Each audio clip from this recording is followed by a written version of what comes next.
Today, I want to share a really simple story with you, but don't let its simplicity fool you, because it has a huge message about tackling the biggest hurdles in life. Yeah, it's a story about a few frogs, but honestly, it's really a story about all of us. But before we get into it, I want you to ask yourself something. What's your biggest obstacle right now? Seriously, think about it.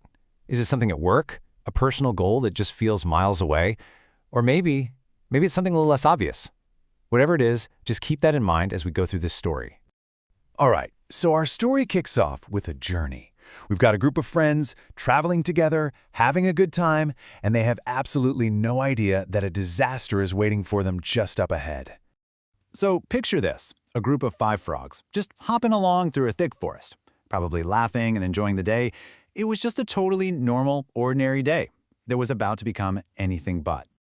And then, bam, disaster strikes. 3 of the frogs, without any warning, accidentally tumble into this ridiculously deep pit. In a split second, their whole world literally gets turned upside down. I mean, just look at the mess they were in. The frogs immediately started scrambling, trying to jump out, but the walls were just too steep, too slick. The pit was so deep that from down there, escape just felt completely, utterly impossible. Okay, so here's where the story takes a really interesting turn. We're going to shift our focus to the 2 frogs who were still safe up at the top, because how they reacted, well, that's the key to this whole thing. You'd think they'd shout down some encouragement, right? Nope. Instead, they looked down into the pit and just started yelling about how hopeless it all was. They were shouting things like, "Wow, that pit is just too big. There's no way you'll ever make it out." And they didn't stop there. They kept yelling that any effort was a total waste of time. "Just give up now," they shouted. "You might as well get comfortable. You're going to spend the rest of your lives down there." Can you even imagine hearing that from your friends when you're already in a tough spot? And you know what? Those words, they landed hard. The first frog heard all that negativity, and he believed it.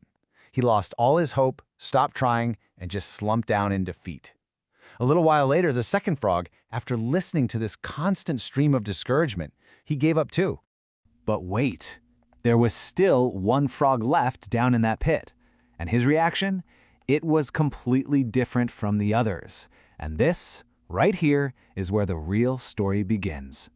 Even after watching his friends just quit, and with all that negativity raining down on him, this one little guy just kept going. He kept jumping, kept climbing, using every single ounce of strength he had. He just refused to give up. The frogs up top just could not believe what they were seeing. They started shouting right at him, "Hey, what's wrong with you? Can't you hear us? The other 2 were smart enough to give up. Why are you still trying so hard?" It's like they were actually angry that he wasn't listening to them. But here's the thing. It was like he couldn't even hear them. Their negative words just seemed to bounce right off him. He just kept jumping, kept climbing, pushing himself even harder and harder with every single leap. So this incredible, stubborn effort, against all odds, against all the bad advice, it all leads to the big finale of our story. What was his secret? How was he doing this? And then, you guessed it, after what must have felt like forever, he takes one final huge leap, and he's out. He made it out of the pit. He was free. And the other frogs, they were just stunned into total silence. So what was the deal? How on earth did he pull that off when the others couldn't? They were all in the same pit, they all had the same physical ability, but the other 2 just gave up. What made him so different? Well, here's the twist. The reason he made it out was because he was deaf. He couldn't hear a single negative, discouraging word they were saying. All he could see were his friends at the top, shouting and waving their arms around, and you know what he thought? He thought they were cheering him on. He mistook their "you can't do it" for "you can do it." And right there, that's the whole point of the story, isn't it? It teaches us something so profound about what it takes to succeed, and more importantly, about the voices we choose to listen to. You know, there's this old saying that just nails it perfectly. It goes, "The biggest disease is what will people say?" That constant worry, that fear of what other people think, that is the real pit that so many of us fall into. So what's the takeaway here for us? Well, first off, if you want to reach your goals, sometimes you have to be selectively deaf to all the doubters and the naysayers. Second, you absolutely cannot let their negative words become your own inner voice. And finally, just remember this, people are going to talk no matter what you do. If you do nothing, they'll talk. If you do something, they'll talk. You might as well choose action, right?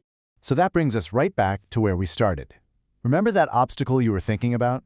As you go about the rest of your day, I want you to ask yourself, which voices, the ones from other people, and maybe even the ones inside your own head, are you going to choose to ignore so you can finally start climbing out of your own pit?